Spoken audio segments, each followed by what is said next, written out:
नमस्कार विद्यार्थियों, मैं राजेश गुप्ता, सहायक आचार्य राजनीति विज्ञान, बाबू शोभाराम राजकीय कला महाविद्यालय अलवर।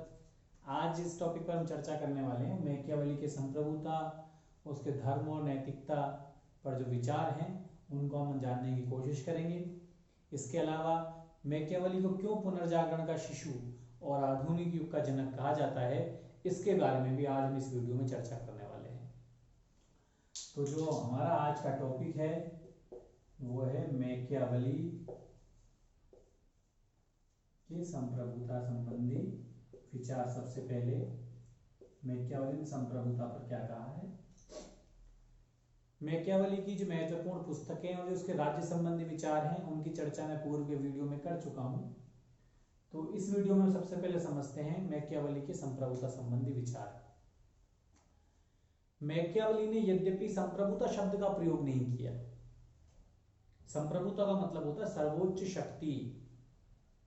संप्रभुता वह शक्ति है जिसके कारण कोई भी राज्य अपने आंतरिक मामलों में पूर्णतया सर्वोच्च होता है, स्वतंत्र होता है, और जो बाहरी मामले हैं उनमें भी वह स्वतंत्र रूप से निर्णय लेने की शक्ति रखता है। तो आज भारत संप्रभु है क्योंकि भारत आंतरिक और बाहरी दोनों मामलों में स्वतंत्र रूप से अपने निर्णय लेने में सक्षम है। जब हम ब्रिटेन के अधीन थे तो भारत संप्रभु राष्ट्र नहीं था। तो हम मैकियावेली की बात करते हैं। मैकियावेली संप्रभुता शब्द का प्रयोग नहीं करता, लेकिन वो कहता है कि राज्य में दो लक्षण अवश्य होने चाहिए, तभी राज्य महान शक्तिशाली राष्ट्र के रूप में स्थापित कर सकता है। वो सर्वोच्चता और निरंकुशता, ये प्रमुख लक्षण राज्य के मानता है, और कहता है कि अविभाज्यता और निरंकुशता ये दोनों भी पूर्ण राज्य के लिए, एक स्वतंत्र राज्य के लिए, एक राष्ट्र होने के लिए होना जरूरी है। इस प्रकार संप्रभुता के निरंकुशता और अविभाज्यता, इन दो लक्षणों का प्रयोग मैकियावेली करता है। मैकियावेली भी राज्यों को दो भागों में बांटता है, स्वस्थ राज्य, अस्वस्थ राज्य। कहता है कि स्वस्थ राज्य वे राज्य हैं जो युद्धरत हैं, युद्ध करने की इच्छा रखते हैं। बाद में एक विचारक और आते हैं, हीगल, वो भी उन राज्यों का समर्थन करते हैं जो युद्ध की भावना रखते हैं, ये जो युद्ध की इच्छा रखते हैं, युद्ध के द्वारा वो अन्य राज्यों को जीतने की जो इच्छा रखते हैं उनका समर्थन भी हीगल करता है। तो मैकियावेली भी जो युद्ध की इच्छा रखते हैं, युद्ध के द्वारा अन्य क्षेत्रों को अपने राज्य में मिलाना चाहते हैं, वो उन राज्यों का समर्थन मैकियावेली करता है। ये मैकियावेली के संप्रभुता संबंधी विचार हैं। इसके अलावा फिर हम बात करते हैं मैकियावेली की धर्म और नैतिकता पर विचार। धर्म व नैतिकता।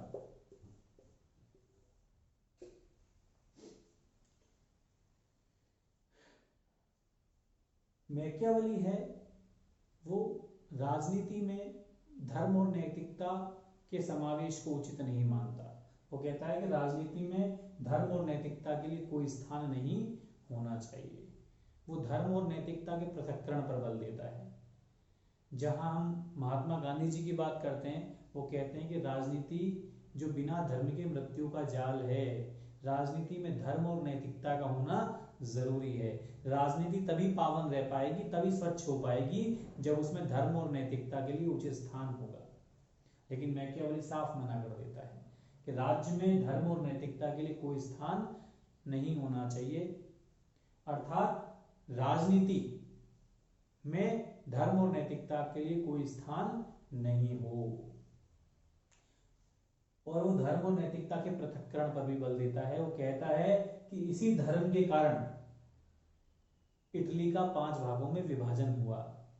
इसी धर्म के कारण जो पोप जो थे उस समय, वो बड़ा विलासी जीवन जी रहे थे, और जो सामान्य लोग हैं उनको त्याग और बलिदान की शिक्षा दे रहे थे। और इन्हीं धार्मिक आडंबरों के कारण वो इटली जो किसी समय बहुत शक्तिशाली हुआ करता था, उसका विभाजन हो गया, उसका पतन हो गया, और उसके जो पड़ोसी जो राष्ट्र थे फ्रांस और स्पेन, वहां शक्तिशाली राजतंत्र की स्थापना हुई। एक इसीलिए मैकियावेली कहता है कि राजनीति में धर्म और नैतिकता के लिए स्थान नहीं होना चाहिए और धर्म और नैतिकता का भी पृथक्करण होना चाहिए। वो कहता है कि राज्य का कार्य अलग है, चर्च का कार्य अलग है। इसीलिए राज्य अर्थात राजनीति को धर्म से पृथक होना चाहिए, राजनीति में धर्म का प्रवेश नहीं होना चाहिए। और राजनीति में जो नैतिकता है उसका भी जो स्वरूप है वो अलग होता है। वो यहाँ पर दोहरी नैतिकता की बात करता है कि नैतिकता के मापदंड एक राजा के लिए अलग होते हैं और सामान्य लोगों के लिए अलग। राजा को दिखावा इस तरह करना चाहिए कि वो लोगों की कितनी भलाई करने वाला है, देखभाल करने वाला है, लेकिन वास्तव में उसका मुख्य उद्देश्य यही होना चाहिए कि अपने राज्य का सीमा विस्तार कैसे करे, राज्य को शक्तिशाली कैसे बनाए। लेकिन वो दिखावा उस तरह लोगों के लिए इस तरह करना चाहिए कि लोग उसे बहुत ही एक अच्छा और समझदार शासक समझें। तो इस प्रकार जो नैतिकता के मापदंड हैं वो दोहरे होने चाहिए। राजा के लिए हर वो चीज सही है, हर वो साधन सही है जिससे वो खुद का साम्राज्य विशाल करे, बड़ा राज्य स्थापित करे, बड़ा राष्ट्र बनाए। वो तो सभी साधन सम्मानजनक है। राजा के लिए हर वो चीज नैतिक है जिससे उसको सफलता प्राप्त होती है। तो ये राजा के लिए जो नैतिकता के मापदंड अलग हैं और सामान्य लोगों के लिए नैतिकता के मापदंड अलग हैं। इसलिए मैकियावेली भी दोहरी नैतिकता की बात करता है। इसके अलावा हम नैतिकता के कुछ सिद्धांत हैं जिसे उसने शासन कला के सिद्धांत भी कहा है। शासन कला के कुछ सिद्धांत हैं जिनके आधार पर जो मैकियावेली है वो शासक से निवेदन करता है कि आप यदि मेरे इन सिद्धांतों का अपने शासन में उपयोग करोगे तो निश्चित रूप से बड़े और सफल शासक बनोगे। वो कहता है शासन कला के सिद्धांत के अंतर्गत, शासन कला के सिद्धांत पहली बात तो यही कहता है कि राजनीति में धर्म और नैतिकता के लिए कोई स्थान नहीं होना चाहिए। राजनीति में धर्म व नैतिकता के लिए कोई स्थान नहीं है। अर्थात ये बातें राजनीति से अलग है। राजनीति एक अलग विषय है, धर्म और नैतिकता अलग विषय है। राजनीति में हर वो चीज नैतिक है जिससे एक राज्य को सफलता प्राप्त हो। तो सबसे पहली बात तो वो यही बोलता है। जो दूसरी इंपॉर्टेंट बात है वो कहता है कि राजा को कभी भी अपने जो राज्य के जो नागरिक हैं, लोग हैं, उनकी संपत्ति नहीं छीननी चाहिए, क्योंकि एक व्यक्ति अपने पिता के हत्यारे को भूल सकता है लेकिन संपत्ति के हत्यारे को नहीं भूल सकता। ये सबसे महत्वपूर्ण बात है कि यही है कि उसे जो राज्य में रहने वाले लोग हैं उनकी संपत्ति छीनने का प्रयास नहीं करना चाहिए। वो राज्य में पुरस्कार स्वयं दे, लेकिन जब दंड की बात आए तो उसे दंड अपराधियों को स्वयं नहीं देना चाहिए। जो दंड है वो अधीनस्थ जो उसे कर्मचारी हैं उनके द्वारा उसे दंड की व्यवस्था करवानी चाहिए। इसके अलावा उसे पड़ोसी राज्यों में झगड़े करवाने चाहिए, बाद में उसे सुलझाने के लिए स्वयं मध्यस्थ की भूमिका भी निभानी चाहिए। इस प्रकार उसे कूटनीति का सहारा लेना भी जरूरी है। शासक को स्वयं कोई आर्थिक कार्य नहीं करना चाहिए। आर्थिक कार्य से उसकी प्रतिष्ठा में कमी आती है। उसे कोई भाड़े की सेना नहीं रखनी चाहिए, उसे उसकी अपनी एक राष्ट्रीय सेना होनी चाहिए, क्योंकि उसने अपने अनुभव से देखा था कि जिन शासकों के पास भाड़े की सेना थी उन्हें कई बार युद्ध में हार का सामना करना पड़ा। इसलिए वो भाड़े की सेना के स्थान पर अपनी राष्ट्रीय सेना के गठन की बात करता है। मैकियावेली कहता है कि उसे कि राजा ज्यादा से ज्यादा उपनिवेश बनाए, लेकिन उनके आंतरिक मामलों में उसे दखल नहीं देना चाहिए। उसे कई राज्यों को जीतना चाहिए, लेकिन उन राज्य के जो लोग जो उसमें निवास करते हैं उनके रीति रिवाजों से उसे कोई छेड़खानी नहीं करना चाहिए। मैकियावेली कहेंगे संघात्मक शासन व्यवस्था का भी समर्थन करता है अप्रत्यक्ष रूप से। इसके अलावा मैकियावेली कहते हैं कि जनसंख्या को बढ़ने भी देना चाहिए, क्योंकि यदि ज्यादा जनसंख्या होगी तो राज्य में सैनिकों की संख्या भी ज्यादा होगी। तो इस प्रकार मैकियावेली वास्तव में यदि विचारों का मूल्यांकन करते हैं तो देखते हैं वो मैकियावेली जो जिस धर्म के विचार का राजनीति में प्रवेश का विरोधी है, वो एक्चुअली पोपशाही है। वो धार्मिक आडंबरों का विरोध कर रहा है। वो कहता है कि राजनीति में वो धार्मिक आडंबर नहीं होने चाहिए, क्योंकि इन्हीं धार्मिक आडंबरों की वजह से जो इटली है उसका विभाजन हुआ। तो यही है कि वो धर्म की जो धार्मिक आडंबर हैं, जो पोपशाही के विरुद्ध जो है वो मैकियावेली में नजर आता है, वास्तव में वो धर्म के विरुद्ध हमें नजर नहीं आ रहा है। तो ये कुछ शासन कला के सिद्धांत हैं जो मैकियावेली एक शासक को देता है। अब हम बात करते हैं, मैकियावेली को कई विद्वानों ने पुनर्जागरण का शिशु कहा है और आधुनिक युग का जनक भी कहा है। डनिंग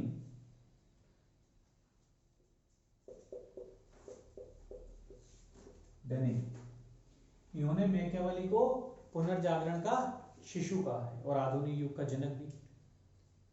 दो बातें हैं, पुनर्जागरण का शिशु और आधुनिक युग का जनक।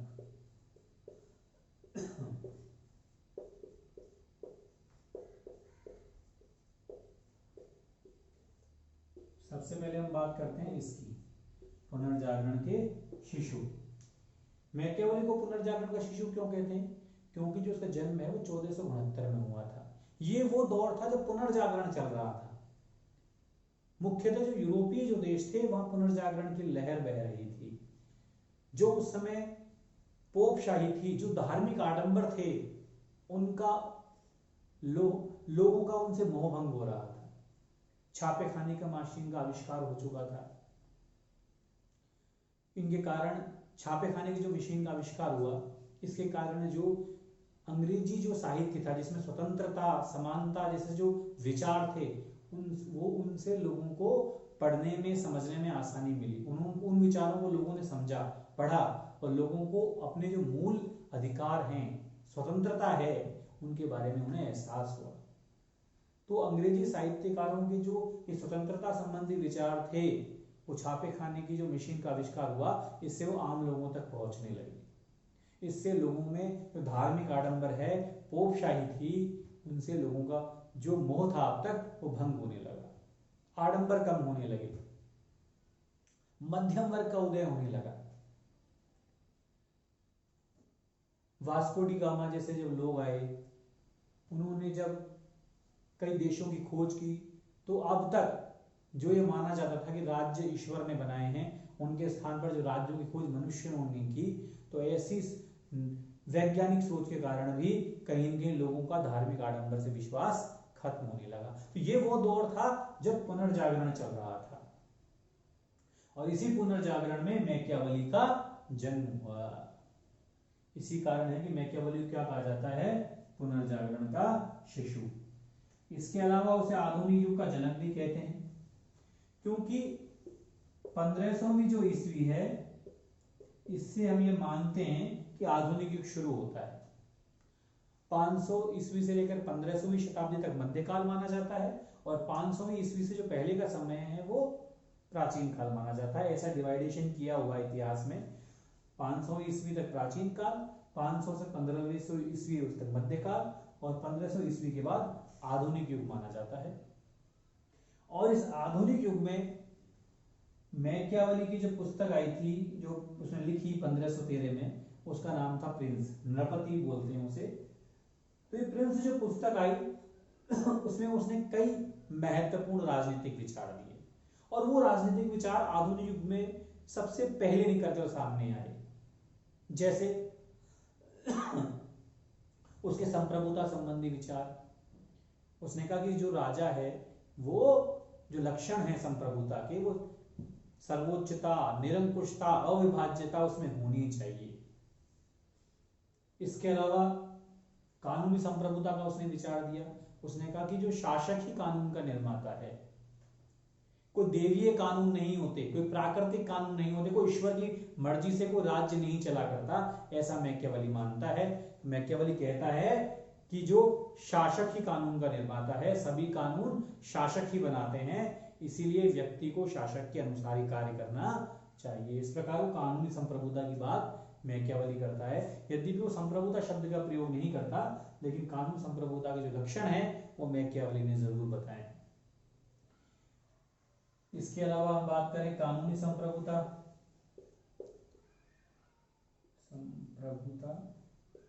दूसरी बात वो करता है राष्ट्र राज्य। वो बड़े बड़े राष्ट्र राज्य की बात कर रहा है। आधुनिक युग में सबसे पहले राज्य शब्द का प्रयोग करने वाला मैकियावेली ही था। मैकियावेली कहते हैं कि बड़े बड़े राज्य होने चाहिए और राज्य में मनोवैज्ञानिक एकता होनी चाहिए। उनमें चाहे अलग अलग जाति के लोग हों, अलग अलग धर्म के लोग हों, लेकिन लोगों के बीच में मनोवैज्ञानिक एकता होनी चाहिए और सभी लोगों की सोच होनी चाहिए कि उनका देश महान है। उन्होंने जो फ्रांस और जो स्पेन थे, उनके जब निरंकुश राजतंत्र को देखा तो उनसे को देखकर उसने भी अपने राज्य को राष्ट्र राज्य बनाने का एक संकल्प शासक को दिया। तो बड़े बड़े राष्ट्र राज्य होने चाहिए, कानूनी संप्रभुता होनी चाहिए। इसके अलावा वो धर्म और नैतिकता को राजनीति से अलग करता है। राजनीति को धर्म और नैतिकता से अलग करना, धर्म और नैतिकता से अलग, ये बातें हैं। इसके अलावा मैकियावेली ने ऐतिहासिक पद्धति का प्रयोग किया है। उसने उन उदाहरणों को बताया है कि जिनके आधार पर किसी जमाने में इटली बहुत शक्तिशाली राष्ट्र बना था। इटली को किसी जमाने पोप रोम कहा जाता था, और जब रोम विश्व का सबसे शक्तिशाली जब देश था तो किन उदाहरणों से वो उदाहरण बताने की कोशिश करता है, वो एग्जाम्पल देने की कोशिश की उसने। उन इतिहास से उन उदाहरणों को लिया है और शासक को ये बताया है कि किसी समय जो इटली था बहुत अत्यधिक शक्तिशाली देश था और वो अब जो धार्मिक पाखंड हैं उनके कारण उसका विभाजन हो गया है। पुनः वो शासक से निवेदन करता है कि इटली को एक महान राष्ट्र के रूप में स्थापित करें। तो ऐसी ऐतिहासिक पद्धति, अनुभववाद की जो पद्धति है, वो अरस्तु के बाद आधुनिक युग में मैकियावेली उसका प्रयोग कर रहे हैं। तो इस प्रकार जो मैकियावेली ने कानूनी संप्रभुता, राष्ट्र राज्य, राजनीति को धर्म और नैतिकता से अलग करना, राज्य और चर्च के पृथक्करण, राज्य व चर्च के पृथक्करण पर बल दिया। मध्यकाल में जो धाराएं बह रही थी सामंतवाद, उसके स्थान पर उसके स्थान पर वो राष्ट्र राज्य की संकल्पना दे रहा है। पोपशाही के स्थान पर वो राजा की बात करता है। राजा होना चाहिए, राज्य पोप से नहीं चलना चाहिए, राज्य किसे चलना चाहिए? राजा से चलना चाहिए। इसके अलावा जो उस समय चर्च को सर्वोच्च माना था, उसके स्थान पर क्या होना चाहिए? राज्य होना चाहिए। लोगों को चर्च के स्थान पर राज्य अर्थात राजा के जो नियम हैं उनका पालन उसे करना चाहिए। तो ये कई सारी बातें हैं जो मैकियावेली बोलता है।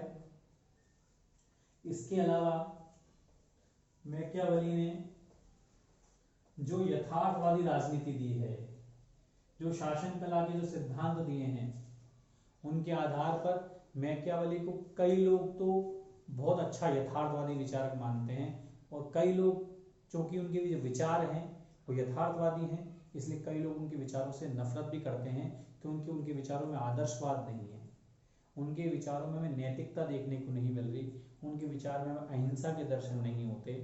इसलिए कई विचारकों ने मैकियावेली को शैतान का शागिर्द भी कहा है। कई विचारक ये मानते हैं कि ये आदर्शवादी राजनीति के लिए उचित नहीं है, लेकिन जो यथार्थवादी राजनीति को मानते हैं वो मैकियावेली के इन विचारों से का समर्थन करते हैं, उसे उचित मानते हैं। तो इस प्रकार मैकियावेली को लेकर अलग अलग विचारकों के में दो गुण देखने को मिलते हैं। कुछ विचारक उनका समर्थन करते हैं, कुछ विचारक इनका विरोध करते हैं। तो इस प्रकार मैकियावेली कानून संप्रभुता की बात कर रहा है, राष्ट्र राज्य की संकल्पना दे रहा है, राजनीति को धर्म और नैतिकता से अलग करता है, ऐतिहासिक पद्धति का प्रयोग कर रहा है, अनुभववाद की पद्धति का वो प्रयोग करते हैं, आधुनिक युग में सबसे पहले राज्य शब्द का वो प्रयोग करते हैं। इसके अलावा वो ईश्वरीय प्राकृतिक कानून को नहीं मान रहे, वो केवल भौतिकवाद अर्थात उपयोगितावादी हैं, संघात्मक शासन का वो समर्थन करते हैं, भौतिकवादी हैं वो कहते हैं कि जो भी कुछ है वो इसी जगत में है, इस जगत से परे कुछ भी नहीं है। तो इस प्रकार वो पूरी तरीके से अनुभववादी, भौतिकवादी और उपयोगितावादी हैं। वो कहते हैं कि व्यक्ति को जो भी कुछ करना है वो इसी जीवन में करे, उसे पूर्व जन्म में विश्वास नहीं रखना चाहिए और उसे मोक्ष जैसी चीजें भी उसके पास उनमें विश्वास न करे। तो इस प्रकार जो मैकियावेली हैं उन्होंने जो आधुनिक युग में बड़े क्रांतिकारी विचार दिए, आधुनिक युग में इन विचारों को देने वाले वो पहले विचारक थे, इसी कारण मैकियावेली को आधुनिक युग का हम जनक भी कहते हैं। मैकियावेली को कुछ लोगों ने इटली का कौटिल्य भी कहा है, और इसके अलावा भारत में भी जो कौटिल्य हैं तो कुछ विचारकों ने उसे भारत का मैकियावेली भी कहा है, चाणक्य को। लेकिन वास्तव में देखा जाए तो दोनों ने अपने कुछ विचार दिए हैं। हम समानता की बात करें तो कौटिल्य और मैकियावेली की, दोनों ने कुछ ऐसे विचार दिए हैं जो शासन कला के सिद्धांत हैं, जिनसे राजा प्रेरित हो सकता है। राजा कुछ सिद्धांत बताए हैं, कुछ नियम बताए हैं, शासन कला के सिद्धांत भी दिए हैं। लेकिन वास्तव में देखा जाए तो मैकियावेली और कौटिल्य दोनों अलग अलग विचारक हैं। कौटिल्य के जो विचार हैं उनमें नैतिकता भी है, उनमें धर्म भी है, उनमें राजा से कहा गया है कि वो धर्म और नैतिकता का ध्यान रखे। लेकिन मैकियावेली हैं वो धर्म और नैतिकता को राजनीति में उचित स्थान नहीं देते। चाणक्य द्वारा जो पुस्तक लिखी गई है अर्थशास्त्र, बहुत महत्वपूर्ण पुस्तक है। उसमें कई विषय समाहित हैं, राजनीति विज्ञान, अर्थशास्त्र, समाजशास्त्र, मनोविज्ञान, दर्शन शास्त्र, धर्मशास्त्र, कई विचार मिले हुए हैं। लेकिन मैकियावेली की दिन पुस्तक की बात करें, जो प्रिंस है, बहुत छोटी पुस्तक है और वो केवल यथार्थवादी जो राजनीति के विचार हैं उनसे वो लिखी गई है, निपट राजनीति है उसमें। तो इस प्रकार जो कौटिल्य के जो विचार हैं उनमें धर्म और नैतिकता देखने को मिलती है, लेकिन मैकियावेली के विचारों में भी देखने को नहीं मिलता है। तो इस प्रकार कौटिल्य अपने राजनीतिक विचारों में धर्म और नैतिकता को पूरा स्थान देते हैं। तो आज इस प्रकार हमने मैकियावेली को पढ़ा। आज हमारा मैकियावेली का जो चैप्टर है वो पूर्ण हो चुका है। हमने मैकियावेली की महत्वपूर्ण पुस्तकें, उसके राज्य संबंधी विचार, धर्म और नैतिकता पर विचार, उनके संप्रभुता संबंधी विचार, और क्यों मैकियावेली को पुनर्जागरण का शिशु और आधुनिक युग का जनक कहा जाता है, ये हमने पढ़ा। आपका बहुत बहुत धन्यवाद, आभार।